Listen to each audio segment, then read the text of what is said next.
साल 2257 इंसानों ने अपनी गलती की वजह से धरती को खो दिया। धरती अब रहने लायक नहीं बची। इसीलिए इंसानों को चांद पर भेजा जाता है ताकि वहां पर वो कॉलोनीज को बचा सके। लेकिन चांद पर बहुत ही खतरनाक तूफान आते हैं, इसीलिए इंसानों का ये प्लान फेल हो गया।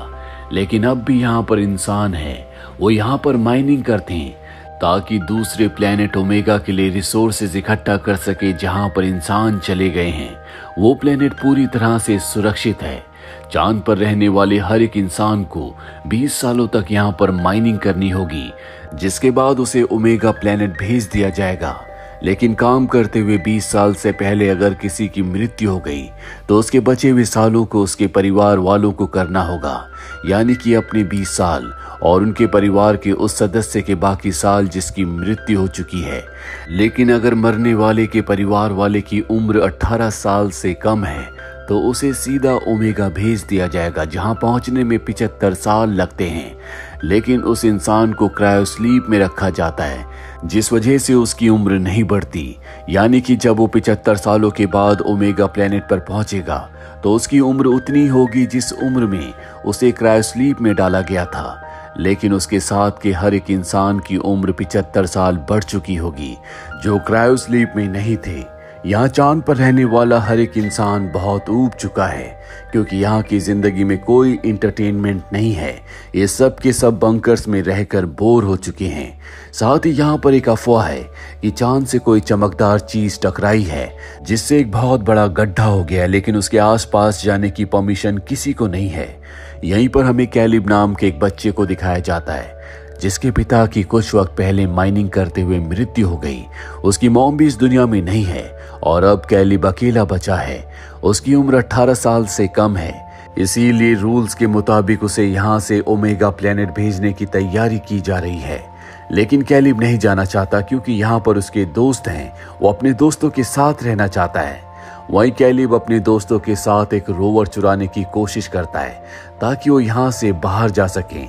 लेकिन तभी इनकी गलती की वजह से अलार्म बज जाता है, जिस वजह से रोवर चुराने में कामयाब नहीं हो पाते।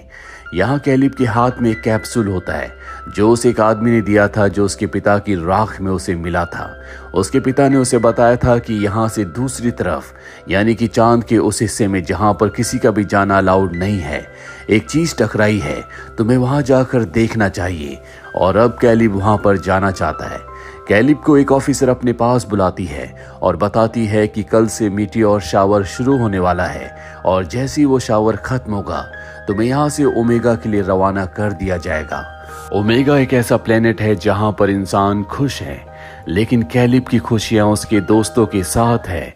कैलिब हमेशा अपने पिता के साथ टावर के ऊपर जाया करता था। उसके पिता उसे कहा करते थे कि तुम्हें कभी किसी चीज से नहीं डरना। एक बार फिर से कैलिब टावर के ऊपर जाता है, जहां पर उसके दोस्त भी उसके साथ आते हैं। कैलिब का एक दोस्त होता है जिसका नाम डेलन है। डेलन को पता होता है कि कैलिब के पिता हमेशा चाहते थे कि कैलिब चांद के उस हिस्से में जाए जहां पर वो चमकदार चीज टकराई है। वो कहता है कि तुम 3 दिनों में यहाँ से जाने वाले हो, हमें तुम्हारे पिता की इच्छा को पूरा करना चाहिए। और अब ये मैप में उस हिस्से को देखते हैं जहां पर इन्हें जाना है। लेकिन यहाँ से बाहर निकलना इतना आसान नहीं है, क्योंकि दरवाजों को खोलने के लिए इन्हें कोड की जरूरत है, साथ ही बहुत सारे सामान की और रोवर की भी, जिसे चुराने में कामयाब नहीं हो पाए थे।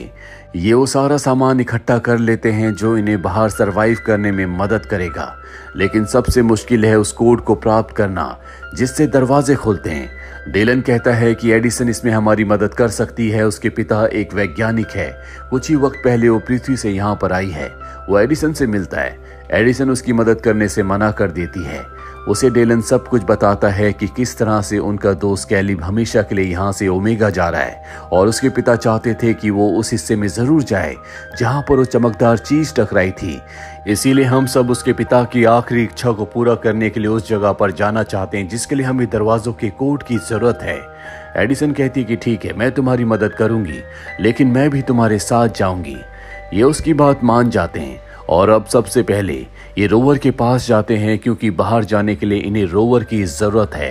ये रोवर के अलार्म को डिस्कनेक्ट करके उस पर अपना कब्जा कर लेते हैं और अब एडिसन की मदद से दरवाजे भी खुल जाते हैं। डेलन ड्राइविंग करता है क्योंकि इनमें से सिर्फ वही एक है जिसे ड्राइव करना आता है और आज ये अपनी जिंदगी में पहली बार उस माइनिंग वाले एरिया से बाहर निकले हैं। पहली बार इन्होंने चांद की सतह को देखा है। ये बाहर आकर बहुत खुश हैं, लेकिन इन्हें तूफान के आने से पहले वापस आना होगा। जल्दी मीटियोर शावर यानी कि मीटियोर का जो तूफान है वो शुरू हो जाएगा और जब भी मीटियोर शावर शुरू होता है तो पूरे के पूरे बेस में यानी कि माइनिंग वाले एरिया को लॉकडाउन कर दिया जाता है। यहाँ पर जो एडिसन है वो एक वैज्ञानिक की बेटी है, इसीलिए उसे चांद की हकीकत नहीं पता। वो कहती है कि 20 सालों तक यहाँ पर काम करने के बाद हम भी ओमेगा जाएंगे। डेलन कहता है कि ये इतना आसान नहीं है। माइनिंग करना बहुत ही रिस्की काम है जिसमें लोगों की मृत्यु हो जाती है और अगर किसी की मृत्यु हो जाती है तो उसके बचे हुए साल उसके परिवार वाले के सदस्य को पूरे करने होंगे, यानी कि अपने 20 सालों के अलावा अपने परिवार के उस सदस्य के सालों को भी पूरा करना होगा जिसकी मृत्यु हो चुकी है। ये एक तरह का ट्रैप है जहां से निकलना बहुत ही मुश्किल है। ये सब बातें सुनकर एडिसन हैरान हो जाती है और अब ये तय करते हैं कि सब के सभी रोवर से बाहर निकलेंगे, जिसके लिए इन सबको अपने सूट पहनने पड़ते हैं। यहाँ पर एडिसन का सूट सबसे एडवांस होता है। चांद की सतह पर आने के बाद ये ऊंची ऊंची जंप करते हैं क्योंकि यहाँ पर ग्रेविटी बहुत कम है। ये सब बहुत एंजॉय कर रहे होते हैं। हालांकि एडिसन इन्हें ऐसा करने से मना करती है, लेकिन ये एडिसन की बात नहीं मानते। एडिसन यहाँ से अर्थ को देखती है जो कि इन सब का घर है। एडिसन को अर्थ पर बिताए हुए अपने पल याद है, इसीलिए वो बहुत ज्यादा इमोशनल हो जाती है। वहीं कैलिब, डेलन और उसके जो साथी होते हैं वो ऑक्सीजन सिलेंडर की मदद से ऊंचा ऊंचा हवा में जंप कर रहे होते हैं। एडिसन इन सबको ऐसा करने से मना करती है, लेकिन वो उसकी बात नहीं मानते। जो भी हवा में ऑक्सीजन सिलेंडर की मदद से ऊंचा जा रहा होता है उसने अपने आप को रस्सी से बांध दिया होता है, जिस रस्सी का दूसरा सिरा रोवर के साथ बंधा हुआ होता है। और अब इनका एक साथी जो सबसे छोटा होता है, जब वो ऑक्सीजन सिलेंडर की मदद से ऊपर जाता है तो झटका लगने की वजह से रस्सी टूट जाती है और वो अनकंट्रोल्ड हो जाता है, इनसे दूर जाने लगता है। लेकिन ये दूसरे ऑक्सीजन सिलेंडर की मदद से उस तक पहुंचकर उसे वापस ले आते हैं। लेकिन इस खेल में इनकी बहुत सारी ऑक्सीजन वेस्ट हो चुकी है। इनके पास अब इतनी ऑक्सीजन नहीं है कि ये अपनी मंजिल तक पहुंच पाए। तभी कैलिब बताता है कि मेरे एक दोस्त ने मुझे बताया था कि यहाँ पर एक आउटपोस्ट है जहाँ पर हमें ऑक्सीजन मिल सकती है।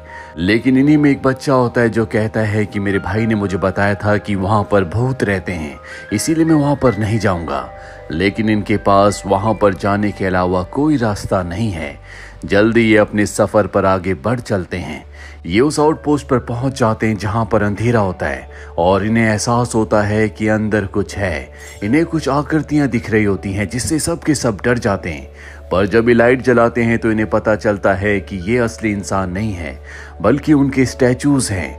इन्हें समझ में आ जाता है कि ये कोई आउटपोस्ट नहीं है, बल्कि जब इंसान यहाँ पर आए थे तो उन्होंने यहाँ पर घर के मॉडल्स बनाए थे कि किस तरह से इंसान चांद पर रहेंगे। लेकिन ये पूरा का पूरा प्रोजेक्ट फेल हो गया क्योंकि यहाँ पर बहुत बड़े बड़े तूफान आते हैं, मीटियोर शावर्स होते हैं जो कि बहुत ही खतरनाक है। घर के अंदर आने के बाद ये सब के सब अपने सूट्स उतार देते हैं क्योंकि यहाँ पर ऑक्सीजन है, इन्हें खाना भी मिल जाता है।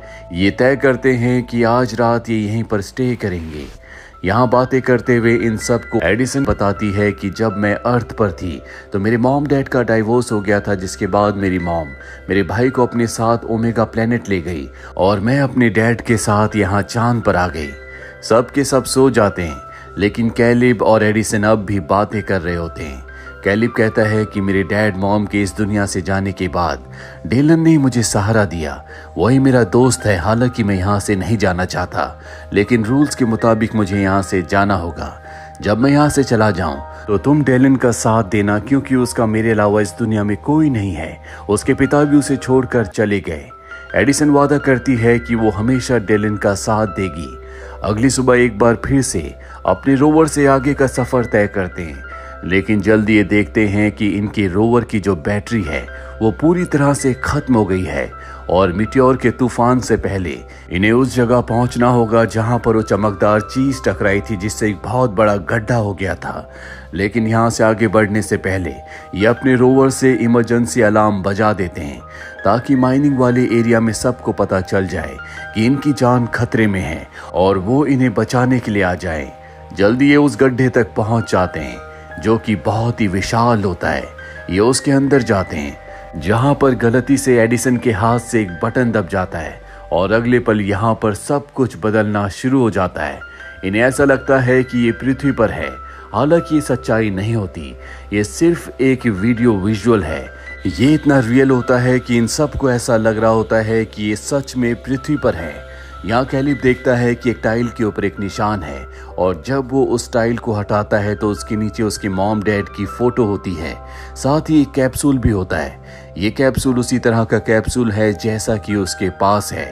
वो समझ जाता है कि इस कैप्सूल के अंदर उसकी मॉम की राख है।